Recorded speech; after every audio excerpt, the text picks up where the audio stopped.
सर्वेभ्यो नमो नमः। दोस्तों, एक बार फिर आप सबके उपस्थित हूँ आज के दिन, रविवार के दिन, गीता हर घर चैनल से संस्कृत अध्यापक मनीष कुमार। दोस्तों, जैसा कि आप सब जानते हैं कि श्रीमद् भगवद गीता का अध्ययन जो है हम YouTube चैनल गीता हर घर पर हमने प्रारंभ कर रखा है। तो आप सभी दोस्तों से निवेदन कि लगातार हमारे साथ जुड़िए और ज़्यादा से ज़्यादा वीडियो को शेयर कीजिए ताकि ज़्यादा से ज़्यादा लोगों तक, समाज तक हमारे इस गीता का जो प्रचार प्रसार हो सके। क्योंकि इसका एक कारण भी मैं बार बार कहता हूं कि हम बहुत ही आसान तरीके से, बहुत ही सरल माध्यम से हम गीता को हर घर में पहुंचाने का प्रयास कर रहे हैं। एक एक शब्द का अर्थ बता करके आपको श्रीमद् भगवद गीता यहाँ पर पढ़ाई जाती है। तो पिछली वीडियो में हमने देखा था श्रीमद् भगवद गीता के द्वितीय अध्याय के 12वें श्लोक तक हमने अध्ययन किया था। और जैसा कि आपने अगर वीडियो देखी होगी तो आपको पता होगा कि पिछले अध्याय में भगवान श्री कृष्ण अर्जुन को शिष्य रूप में स्वीकार करके और गीता का उपदेश देना प्रारंभ करते हैं। एक तरीके से मैं तो कहूँगा कि गीता का जो उपदेश जो प्रारंभ हुआ है वो मूलतः यहीं से हुआ है, दूसरे अध्याय से ही शुरू होता है। और बहुत पहले मैंने बताया था कि श्रीमद् भगवद गीता का द्वितीय अध्याय समझ लो ये सार है इस गीता का। तो बहुत इंपॉर्टेंट ये अध्याय है दोस्तों।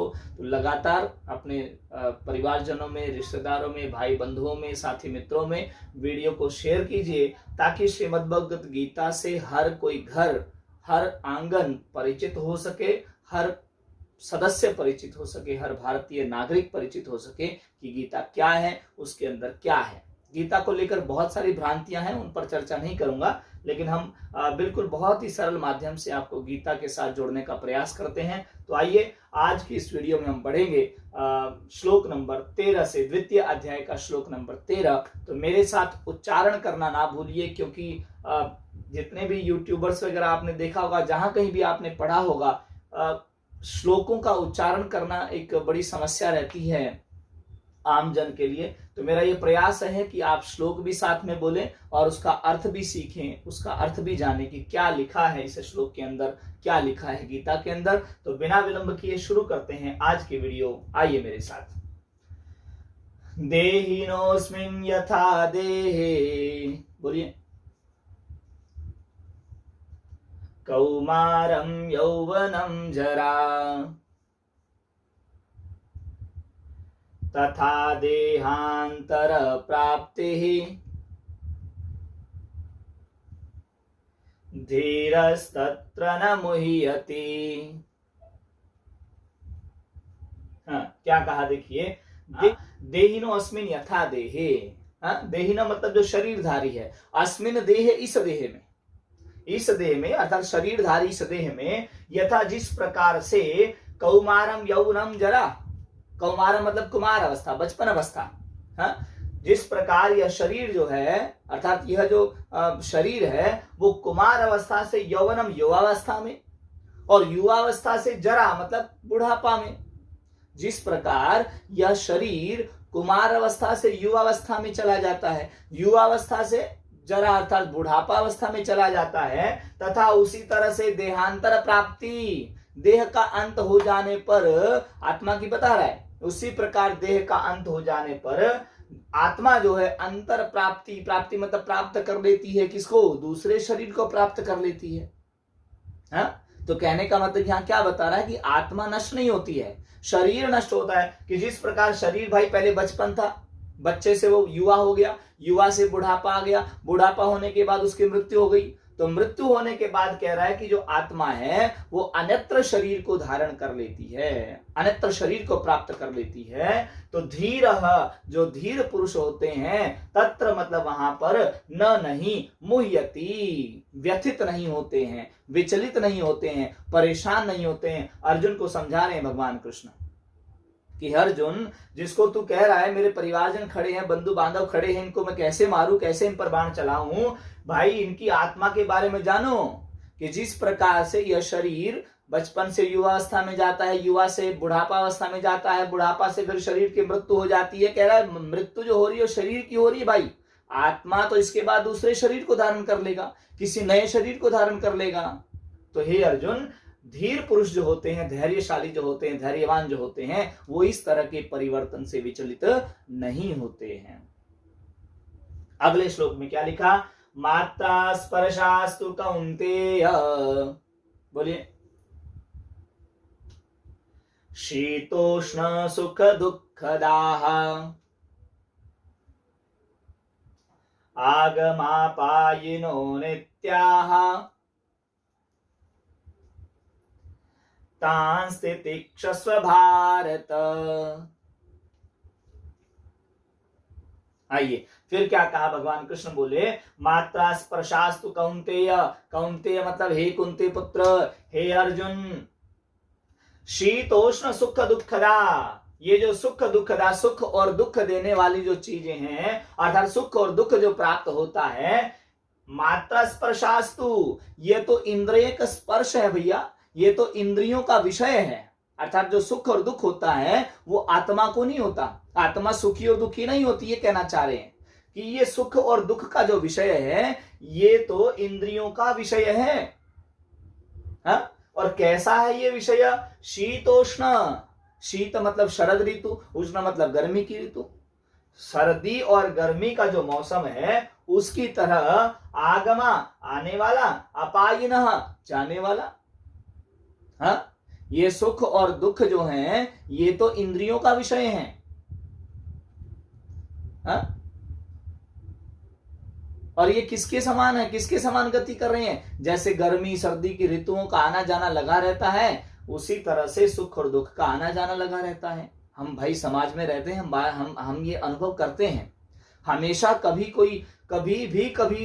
कभी हमने किसी को भी ऐसा नहीं देखा होगा जिसके जीवन में हमेशा दुख ही दुख रहा हो, और ना कभी ऐसा देखा होगा कि जिसके जीवन में हमेशा सुख ही सुख रहा हो। तो सुख और दुख तो कह रहा है कि गर्मी और सर्दी ऋतु के समान आवागमन करते हैं। मतलब एक बार आ रहे, जैसे शीत ऋतु है, आई चली गई, गर्मी आ गई, गर्मी चली गई, शीत ऋतु आ गई। तो ये तो एक क्रम है भाई। हाँ, ये सुख और दुख तो है गर्मी और सर्दी की ऋतु के समान, इनका आवागमन रहता है। और अनित्याः, ये अनित्य हैं, ये क्षणिक हैं, ये स्थायी नहीं है। ये स्थायी नहीं है कि दुख है तो मतलब दुख ही रहेगा, सुख है तो मतलब सुख ही रहेगा, नहीं, ये अस्थायी है, अनित्य है। और तान मतलब उनको, तितिक्षस्व, तितिक्षस्व का मतलब है उनको सहन करो। कौन? भारत, हे भारत, हे भरतवंशी अर्जुन, इनको सहन करो। अर्थात ये सुख दुख का तो आवागमन ऐसे ही चला रहेगा, ये तो इंद्रियों का विषय है भाई, इनको लेकर के परेशान मत हो, इनको लेकर चिंतित मत हो। हाँ, इनको सहन करना सीखो। आगे बढ़ते हैं अगले श्लोक पर। यहाँ पर देखिए उदाहरण तो बहुत सारे, विषय बहुत लंबा है, लेकिन भाई वीडियो बहुत लंबी नहीं बना सकते हैं दोस्तों, इसलिए बहुत केवल इनका अर्थ बताते हुए आगे बढ़ रहा हूं। अगले श्लोक पर आते हैं। यम हि न व्यथयन्ते ते, बोलिए, पुरुषं पुरुषर्षभ सम दुःख सुखं धीरं सौमृतत्वाय कल्पते। हाँ, क्या कहा देखिए आगे भगवान कृष्ण फिर बोले, यम मतलब जिसको, ही मतलब ही, न मतलब नहीं, व्यत्यन्ते व्यथित करते हैं, एते मतलब ये सब, जिसको ये सब व्यथित नहीं कर पाते हैं, जिसको ये सब दुखी नहीं कर पाते। ये सब कौन भाई? सुख दुख हो गया, हानि लाभ हो गया, नफा नुकसान हो गया, ये सारी चीजें जिसको व्यथित नहीं कर पाती हैं, जिसको परेशान नहीं कर पाती हैं, पुरुष मतलब इस पुरुष को।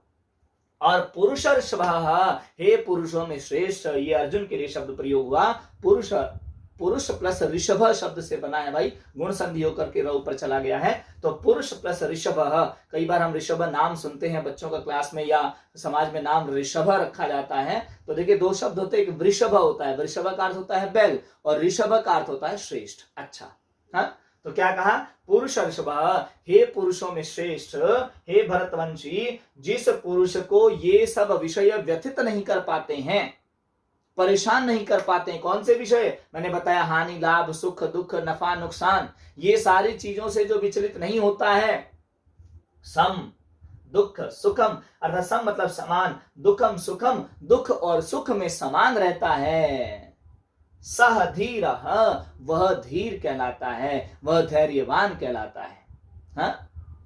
जो सुख और दुख में समान रहता है, मतलब भाई कोई खुशी का माहौल है, बहुत अच्छा खासा सुख ही चल रहा है, तो भाई उसमें इतना ना फैल जाए, इतना ना घमंड ना आ जाए, अभिमान ना हो जाए। हाँ? और दुख में इतना ना टूट जाए कि मतलब सब कुछ भुला बैठे। तो कह रहा है कि जो सुख और दुख में समान रहता है, सह धीर, वह धीर है, और अमृतत्वाय कल्पते। और क्या कह दिया? सह मतलब वह अमृतत्वाय, अमृत तत्व के लिए अर्थात मोक्ष प्राप्ति के लिए वो क्या है? वही हकदार है, वही मोक्ष प्राप्ति पा सकता है, या उसी को मोक्ष प्राप्ति संभव है, जो सुख दुख में एक समान रहता है, हानि लाभ में एक समान रहता है, नफा नुकसान में एक समान रहता है। तो ऐसा ही पुरुष भाई क्या बन सकता है? ऐसा ही पुरुष मुक्ति प्राप्त कर सकता है, ऐसा ही पुरुष मोक्ष को प्राप्त कर सकता है। तो ये थी दोस्तों, आज हमने 13वां, 14वां और 15वां द्वितीय अध्याय के ये 3 श्लोकों का अध्ययन किया।